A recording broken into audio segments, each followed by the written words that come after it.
때는 모기가 한 두 마리인가가 계속 이렇게 왔다 갔다 얼굴 쪽에서 막 해갖고 굉장히 이제 좀 성가졌는데 2부 되니까 어디로 갔는지 누가 잡으셨는지 안 보여서 감사하고 다행이네요. 이게 굉장히 성가시더라고. 모기 한 산모기 두 마리가 맹맹맹 거려갖고 지난주에는 개미가 조금 더 나가갖고 조금 신경 쓰이더니 하여튼 오늘 일부에는 모기가 또 다닙니다. 하여튼 가을에 감기 걸리지 않고 건강해지지 않도록 하여튼 애쓰시고 잘 몸 관리하시기 부탁해 드리겠습니다. 과거에 이제 로마인들이 유대 민족을 이제 억압하던 시절에는 유태인들을 그냥 말살하기 위해서 여러 가지 방법들을 고안하고 생각을 하고 이렇게 시행했다고 합니다. 그러니까 보통 이런 것들을 했대요. 그러니까 유태인들의 학교를 폐쇄해 버리는 겁니다. 또 예배와 이제 민족적인 그 축제 같은 것들을 금지하는 일들을 하게 되고, 또 유태인들이 또 얘기하는 뭐 탈무드와 같은 이 지혜 책이나 그런 서적 같은 것을 불태우거나 랍비의 교육을 금하는 경우들도 있었다고 합니다. 그리고 또한 랍비가 되기 위해서는 정해진 이제 시간 동안 교육을 받아야 되겠죠. 그 이후에 이 랍비 임명식 같은 걸 하게 되는데, 이때도 자리에 참석한 사람은 이 랍비를 임명하는 사람이나 또 참석자들이나 받는 사람 할 것 없이 다 뭐 사형에 처하게 되는, 그렇게 좀 그런 방법을 쓰게 됐다고 합니다. 그래서 이런 일이 발생하는 지역을 아예 그냥 없애버린다라고 하는 경우에 내리기까지 했다라는 거예요. 왜 이와 같이 그들의 그런 학문, 그들의 지도자들을 이렇게 세우지 못하게 얘기했을까요? 그들의 정신을 사실은 말살하기 위함일 겁니다. 우리나라도 뭐 이제 창씨개명 같은 걸 또 하면서 이름을 뭐 바꾸기도 하고, 또 한국말, 뭐 조선말이라 해야 될까요? 쓰지 못하게 하는, 또 학교에서는 일본말만 쓰게 하는 일도 있었다고도 하고, 여러 가지 사실 우리 말과 언어와 문화들을 이제 없애려고 했던 일본의 그런 모습들도 있었죠. 마찬가지로 유태인들에 대한 그런 것들을 좀 억누르기 위해서 이와 같은 방법들을 사실은 많이 쓰게 됐다고 합니다. 그래서 로마인들은 반대로 그들을 랍비들을 탄압했지만, 랍비들은 그 자신들의 그런 지혜와 지식과 하나님에 대한 것들을 계속해서 이제 유지하고 이어나가려고 애쓰고 또 애썼다라고 하는 이야기들이 있습니다. 왜 이 얘기를 또 시작을 하냐면, 지난주에 자녀교육에 대해서 함께 생각을 하고 좀 이제 말씀을 나누었습니다. 오후에도 또 교사원신 예배였기 때문에 다음 세대에 대해서 한번 생각해 보게 됐는데, 교회라고 하는 이 공동체, 교회가 해야 될 사명이 몇 가지가 사실은 있죠. 그 중에 한 가지 가장 중요한 것 중 하나는 뭘까요? 가르쳐 지키게 하는 것, 교육하는 것이 또한 교회가 해야 될 사명입니다. 그래서 우리 평안교회만의 문제가 아니겠죠. 예수님께서 모든 이 땅의 교회들에게 다음 세대들을 가르치고 세워나가는 일에 사명을 주신 줄 믿습니다. 그런데 요즘 보면 어떤가요? 교회 학교 수가 점점점 줄어든다라고 하는 얘기를 합니다. 육지든 제주도든 할 것 없이 이제 비율이 안 맞아지고 있어요. 제가 제주 내려오기 전에도 사실은 그런 얘기를 참 많이 했습니다. 1000명 정도 되는 장년 성도가 이렇게 된다고 하면 청년부 같은 경우는 몇 명이 나와야 될까요? 한 100명 정도는 나와야 되겠죠. 학생부 같은 경우 중고등부가 나눠지게 돼서 한 뭐 100명 가까이 모이는 게 예전에보다 그렇게 비율이 나름 됐단 말이에요. 근데 작년에 한 1000명 정도 모이는 교회에 청년들은 10명도 안 되고, 또 학생부나 뭐 주일학교 이제 유성부 어린이들도 20명, 30명 모이는 교회들도 많다라는 거예요. 물론 그렇게 잘 모이는 교회들은 모여지죠. 많아지게 되죠. 그런데 그렇지 않는 교회들은 이 비율이 완전히 깨졌다라는 겁니다. 그러면 그 장년들이, 어른 성도들이 다 이게 나이가 들을 거 아니에요. 그렇게 되면 그 다음 세대들이 교회에 없다라는 것이 심각하다는 얘기들을 그때 당시에도 참 많이 이야기를 나누었는데, 그로부터 지금 벌써 한 뭐 7, 8년, 10년 정도 시간이 흘렀죠. 제가 서울에 있을 때 생각하면 그 시간이 지금은 어땠을까? 사실은 이 심각할 정도로 이 교회 학교나 다음 세대들이 점점 줄어들고 있다는 얘기들을 해보게 됩니다. 근데 이게 단순히 이제 어린이들 또 교회 학교들만 줄어드는 것이 또 아니에요. 전체적인 기독교 인구들도 감소하고 있습니다. 주중에 이제 기독교 신문인가 거기서 보니까 뭐 통합 측, 합동 측 전체 이제 그 성도들의 그 비율들이 매년 지금 줄어들고 있다는 얘기를 하게 됩니다. 그만큼 전체적인 이런 장년 성도들도 감소세를 지금 보이고 있고, 뿐만 아니라 교회 학교나 어린 다음 세대들은 더 많은 이게 그 숫자들이 더 적어지는 참 이런 안타까운 시대를 우리가 살아가고 있다는 겁니다. 우리가 항상 얘기하는 젊은이들, 어린이들을 향해서 뭐라고 얘기하나요? 이들이 우리의 미래다라고 얘기하죠. 그러면 이렇게 생각을 하면 우리들의 미래가 지금 어떤 건가요? 사실 암울해지고 있는 게 지금 시대에 살아가는 현 주소다라는 겁니다. 왜 이렇게 신앙생활하기가 어려울까요?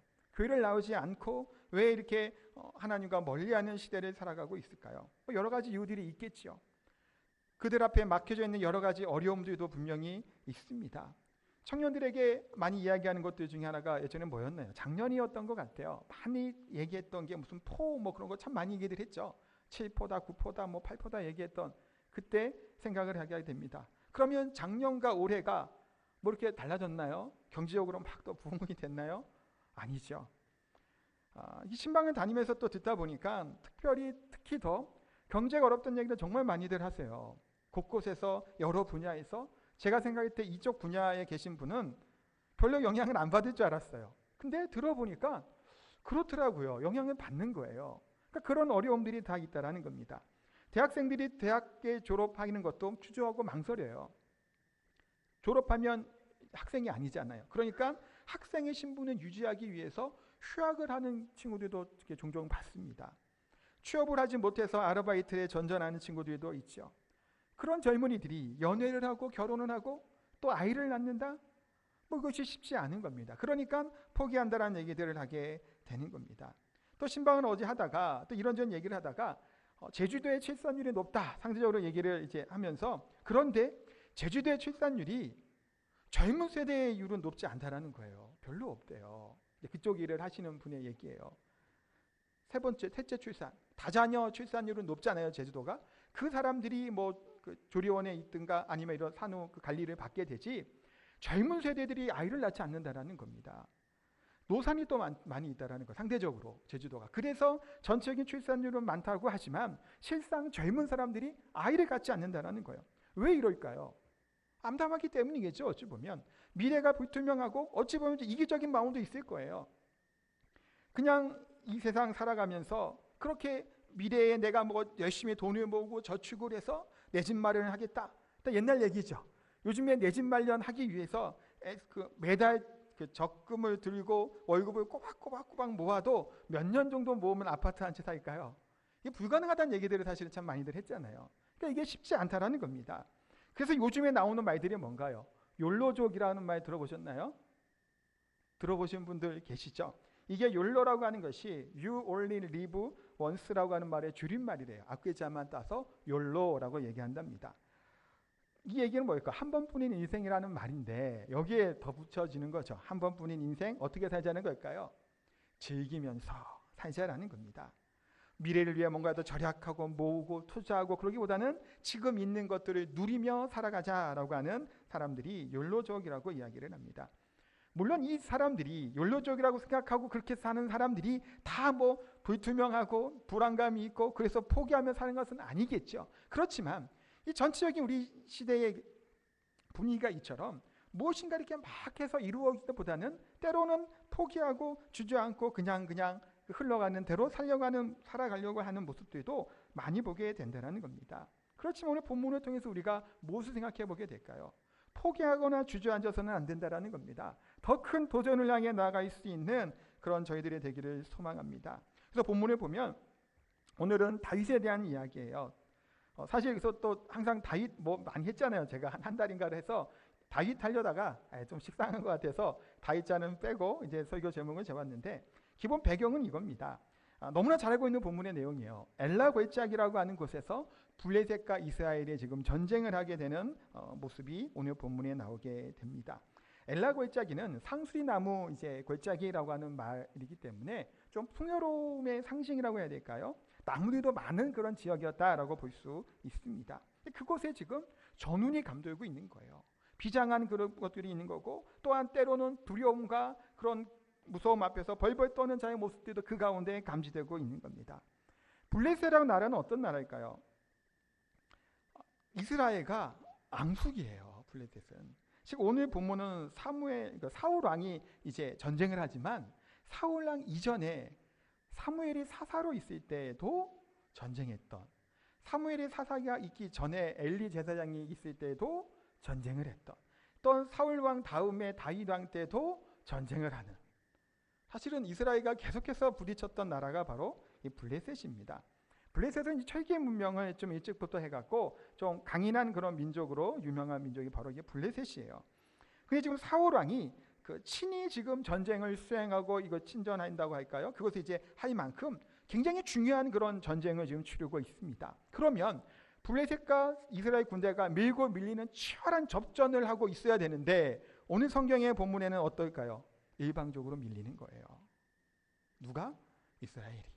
누구 때문에 그렇게 밀릴까요? 골리앗이에요. 골리앗에 대한 이제 그 성경에 나와 있는 그런 치수를 가지고 요즘으로 이제 따지게 되면 키가 한 283 정도 됐다고 이야기를 합니다.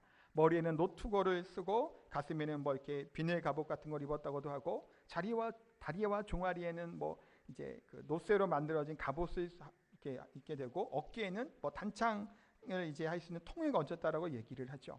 갑옷의 무게만 57kg 정도 된다고 합니다. 창의 무게도 한 7kg 정도 되는 무게를 가지고 있는 것을 들고 휘두르는 장수입니다.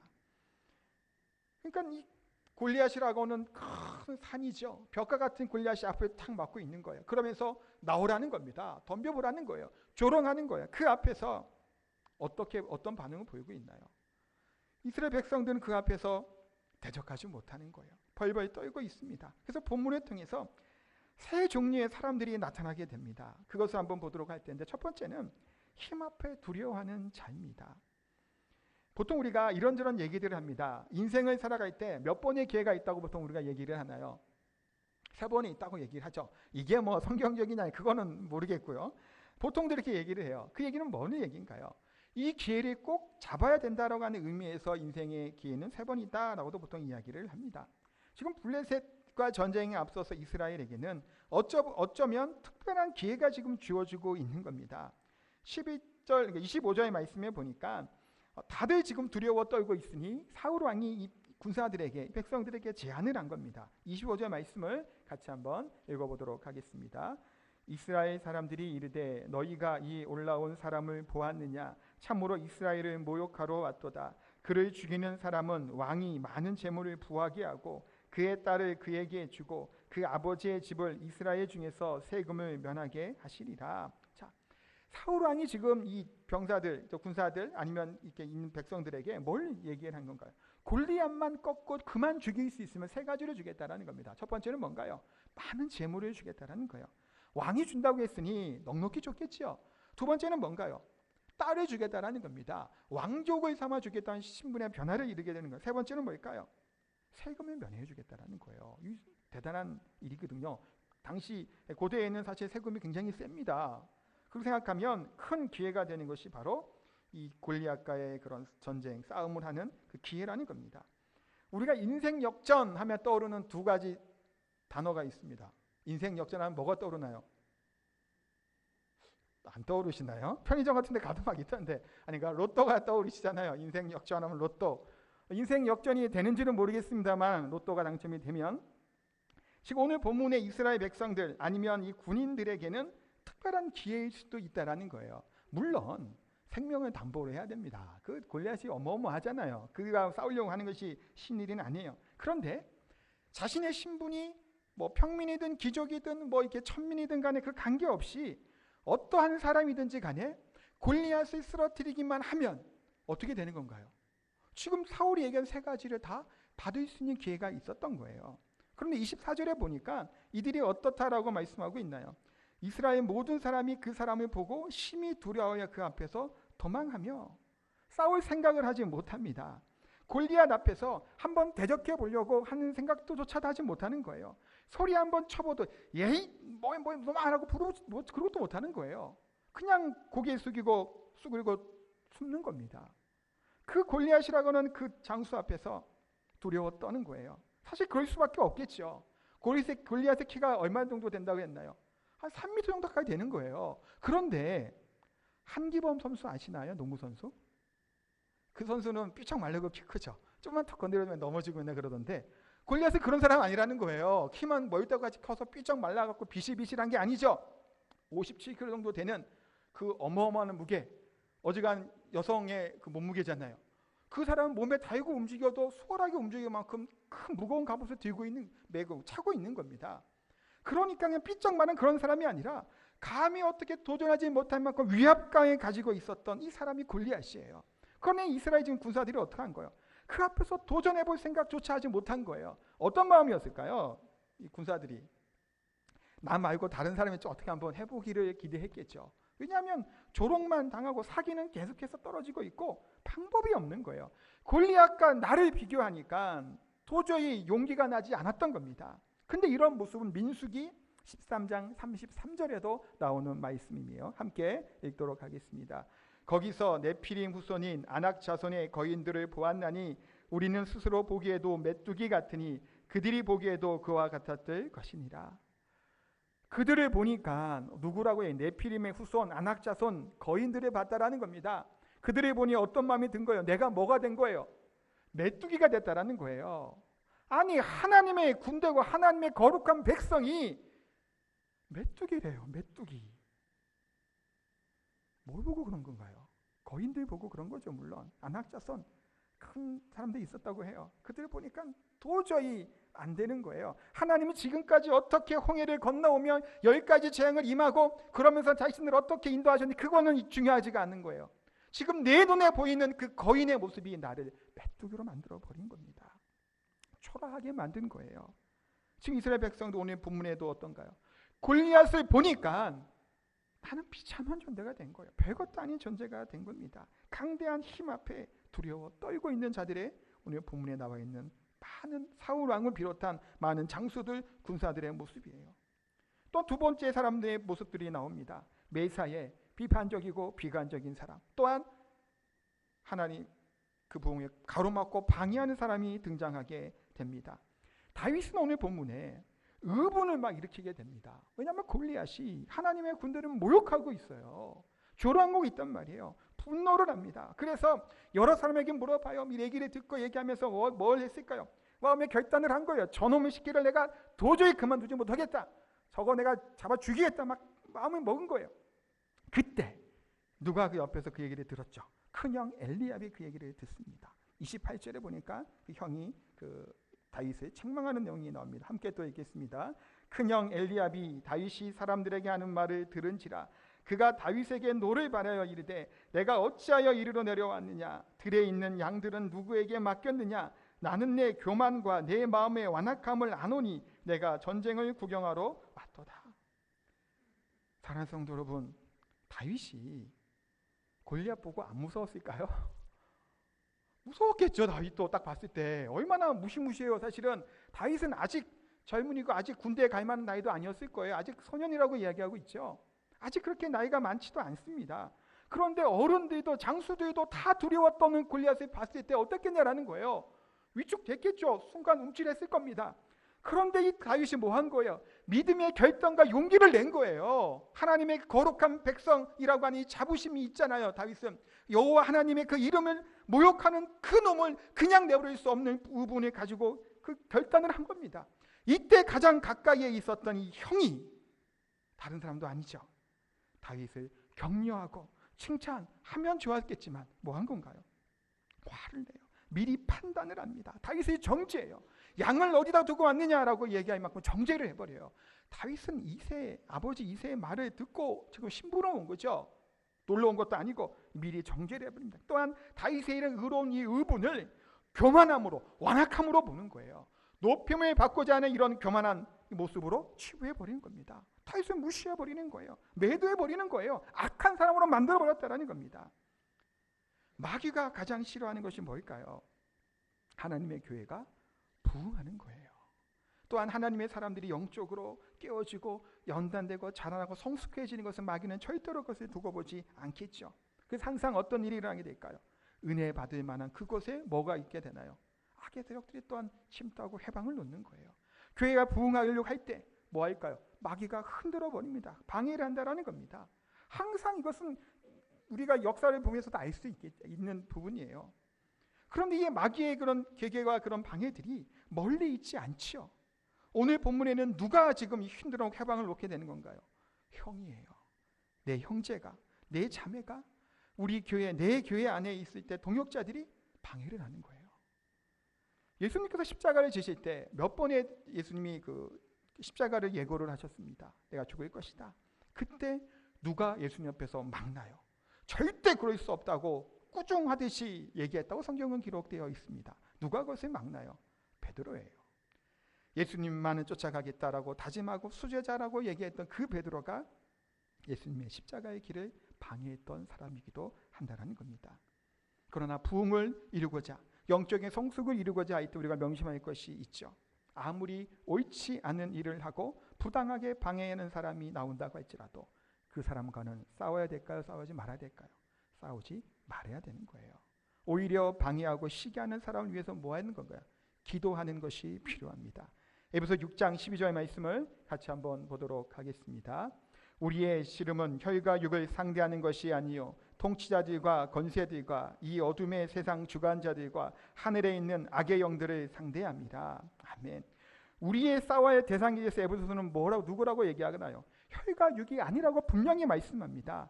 혈과 육은 간단하게 얘기하면 사람이에요. 그럼 우리의 싸울 적이 사람이라는 건가요? 아니라는 건가요? 아니라는 거예요. 그럼에도 불구하고 우리가 얼마나 많은 사람들끼리 다투고 싸우고 원수 맺고 있냐라는 거예요. 분쟁이 곳곳에서 일어나게 됩니다. 이 사람들과 싸우기 때문에 우리 에너지를 어디에 소모하나요? 악한 세력들과 싸우는데 이것을 소모하지 않아요. 그냥 내분이 일어나고 그 안에서 싸우느라고 모든 에너지를 다 소진해 버리는 겁니다. 기진맥진하게 되는 겁니다. 우리 여자 성도님들을 남편을 향해서 뭐라고 부르나요? 어휴, 그렇죠. 원수는 아니고 왼수잖아요. 그렇죠. 원수는 아니에요. 좀 다르잖아요. 그렇죠. 왼수, 막 이렇게 원수 그럽니다. 남편이 속을 시켜도 싸울 대상이 남편이라는 건가요? 아니라는 건가요? 아니라는 거예요.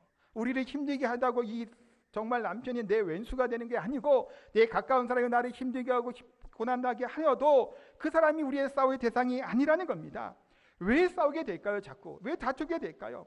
우리의 실체를 모르기 때문이에요. 우리의 대적이 누군지를 모르니까 그냥 눈앞에 있는 이 사람들과 싸우게 되고 치고받고 한다는 겁니다. 우리가 꼭 명심할 것이 바로 이거예요. 우리의 대적은 누구라는 걸까요?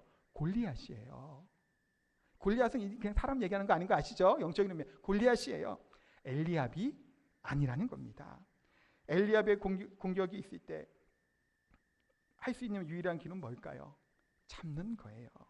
마귀는 할 수만 있다면 지금 이 상황에서 다윗과 엘리압을 어떻게 하려고 할까요? 싸움을 붙이려고 했겠죠. 다윗이 엘리압과 싸워서 혹시 이겼어요, 형을. 그럼 다윗은 어떤 놈이 되나요? 몹쓸 놈이 되는 거죠. 형을 이렇게 했던 싸움에 지면 어떻게 될까요? 골리앗과 싸울 수 있는 힘과 체력과 능력을 다 상실해버린 상태가 되었을 겁니다. 싸움이 대상이 아닌데도 불구하고 싸우게 만드는 것이 마귀의 전략이라는 겁니다. 우리 현실에도 이와 같은 때가 참 많아요. 가정 안에서도 또 우리가 일터 안에서도 교회 안에서도 우리가 있는 공동체 모임 안에서도 때로는 우리의 대상이 우리의 적이 그가 아님에도 불구하고 원수처럼 싸우게 되는 경우가 많다라는 겁니다. 우리의 대적은 골리앗이지 엘리압이 아닙니다. 잘 싸우는 것, 이기는 것도 중요하겠죠. 그런데 누구와 싸우냐가 더 중요하다는 사실을 기억하고 믿으시기 바랍니다. 세 번째는 믿음의 옷과 믿음의 심장을 가진 사람이 나옵니다. 누구를 이야기하는 걸까요? 다윗이죠. 사무엘상 17장 37절 하반절에 보면 이제 사울이 다윗에게 싸움을 허락을 합니다. 그래서 38절에 이렇게 얘기하고 있죠. 이에 사울이 자기 군복을 다윗에게 입히고 노투구를 그의 머리에 씌우고 또 그에게 갑옷을 입히매라고 말씀하고 있습니다. 아직 소년이었던 다윗에게 큰 장수고 용사잖아요. 그러니까 이제 좀 이렇게 군인처럼 골리앗과 좀 이렇게 비슷하게 하게끔 뭔가 이렇게 씌운 거 입히는 거예요. 우리 골리앗은 아까 이거 한 것처럼 뭐 투구도 쓰고 막 갑옷도 있고 막 창도 있고 막 그러고 나가잖아요. 그러니까 다윗에게 그런 것을 이제 입히는 겁니다. 누구의 것을 입혀주나요?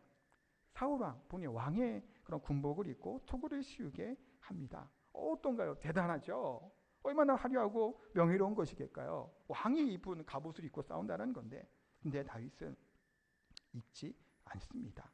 왜 입지 않나요? 내게 맞는 옷이 아니기 때문이에요. 사울은 왜 다윗에게 이 갑옷을 입히라고 했을까요? 다윗이 골리앗과 싸우려고 결단하고 결심했을 때 갑옷 입고 나오려고 하는 마음이 아니었죠. 하나님의 믿음, 그 하나님의 능력만 의지하여서 골리앗과 싸우려고 했던 다윗의 마음을 사울은 잘 몰랐던 겁니다. 그래서 40절에 보니까 이렇게 나아갑니다. 손에 막대기를 가지고 시내에서 매끄러운 돌 5을 골라서 자기 목자의 제구 곧 주머니에 넣고 손에 물매를 가지고 블레셋 사람에게로 나아가니라. 당시에 다윗은 목자들이 양을 칠 때 필요했던 기본적인 것을 입고 가게 됩니다. 제구라고 하는 것은 가죽 부대예요. 거기에 음식도 넣고 이렇게 넣고 다니는 것들이 있네. 그걸 가지고 가고 하나는 물매를 가지고 갑니다. 그러면서 이제 돌을 이제 챙겨가죠. 세 번째는 막대기를 가지고 갑니다. 목자들이 쓰는 이제 막대기를 뜻하는 거예요. 어떤 학자들은 목 같은 게 박혀 있어서 이렇게 필요하게 걸리기도 했다 그러고, 어떤 학자들은 둥그런 이런 막대기 모양이어서 이렇게 꺼내고 양을 이렇게 세울 때도 쓴다라고 하는 그런 막대기예요. 그러니까 목자들이 쓰는 그 막대를 가지고 나간 겁니다. 보면 어떤가요? 중무장하고 그렇게 아까 얘기한 것처럼 이렇게 갑옷을 입은 골리앗과 그냥 지팡이 하나 들고 물매 차고 이렇게 터벅터벅 나아가는 다윗의 모습을 생각해 보세요. 싸움이 되겠냐라는 거예요. 그 눈으로 볼 때는. 근데 누가 이기나요? 다윗이 이기죠. 48절, 49절 말씀 같이 읽도록 하겠습니다. 블레셋 사람이 일어나 다윗에게 마주 가까이 올 때 다윗이 블레셋 사람을 향하여 빨리 달리며 손을 주머니에 넣어 물매로 던져 블레셋 사람의 이마를 치매 돌이 그의 이마에 박히니 땅에 엎드려 지니라. 아멘.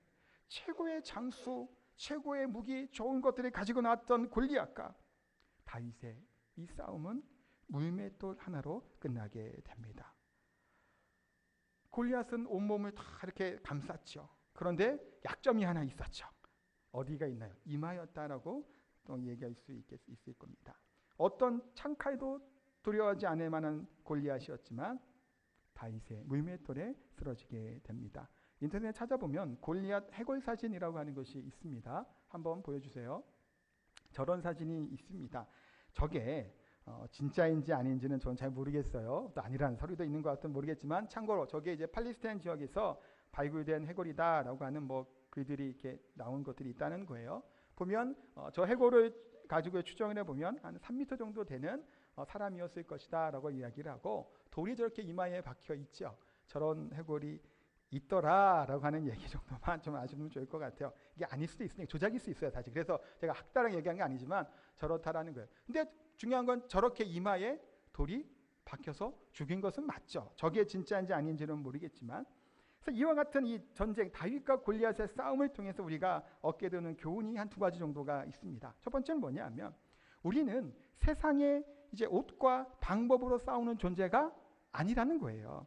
다윗은 그 사울이 입었던 갑옷과 무기를 가지고 나아가지 않았죠. 믿음의 옷을 입고 나아갈 수 있어야 된다는 겁니다. 이 세상의 옷은, 이 땅 이 사람들이 쓰는 옷은 불편한 거예요. 하나님의 방법이 아니죠. 믿음의 방법이 아니었던 거예요. 그러니까 겉으로 볼 때는 화려해요. 대단해 보이고 위험이 있을 것 같다라는 겁니다. 명예로울 것도 같아요. 그런데 이 옷을 입었던 사울도 두려워 떨고 있는데 그 옷을 입은들 뭔 의미가 있겠냐라는 거야. 그 무장이 갖춘 많은 장수들과 병사들이 다 두려워 떨고 있는데 그 옷을 입은들 무엇이 중요하겠냐라는 겁니다. 다윗은 사울을 흉내내지 않죠. 이 방법을 따르지 않습니다. 좋은 무기를 가지고 맞서 싸우려고 하지 않았습니다. 뭘 가지고 나아갔나요? 믿음의 옷을 입고 믿음의 심장을 가지고 골리앗에게 나아갔던 겁니다.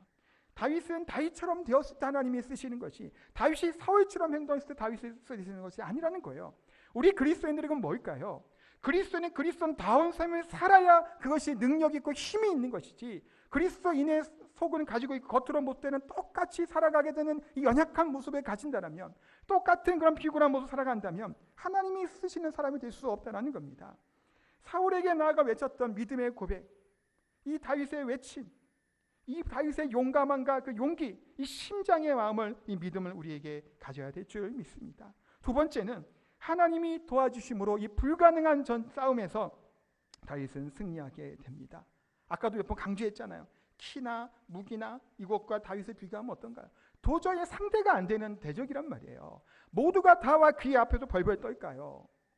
그 위압감과 그 두려움이 말할 것도 없다는 겁니다. 그렇지만 다윗은 어떤 마음으로 나갔나요? 17장 45절에 보니까 정말 가슴 떨리고 흥분될 만한 다윗의 외침이 나옵니다. 함께 읽도록 하겠습니다. 다윗이 블레셋 사람에게 이르되 너는 칼과 창과 단창으로 내게 나오거니와 나는 만군의 여호와의 이름 곧 내가 모욕하는 이스라엘 군대의 하나님의 이름으로 내게 나아가노라. 얼마나 위대한 선언이고 외침인가요? 참 청년 시절에 제가 이 말씀을 보고 얼마나 가슴이 뛰고 흥분이 되는지 말도 못합니다. 사실은 지금도 그래요. 전쟁은 여호와께 속했다라는 거예요. 너는 칼과 창과 단창으로 이 대단한 무기로 내게 나온다라는 거예요. 승리는, 영적인 승리가 무기와 외모와 힘과 능력, 이 땅에 무엇인가가 아니라는 것을 지금 다윗은 너무나 잘 보여주고 있죠. 전쟁의 승패는, 이 땅의 영적인 승리도 누구에게 달렸다는 걸까요? 하나님께 달렸다는 거예요. 다윗은 가장 좋은 최대의 것을 가지고 나아갔지만 아무것도 없는 것처럼 정말 보잘것없는 모습으로 나아갔던 다윗이 그 앞에 무릎을 꿇은 겁니다. 사랑하는 성도 여러분, 우리가 입을 옷은 뭘까요? 골리앗과도 같은, 사울 같은 갑옷이 아니에요. 좋은 무기가 아니라는 겁니다. 뭘 입어야 될까요?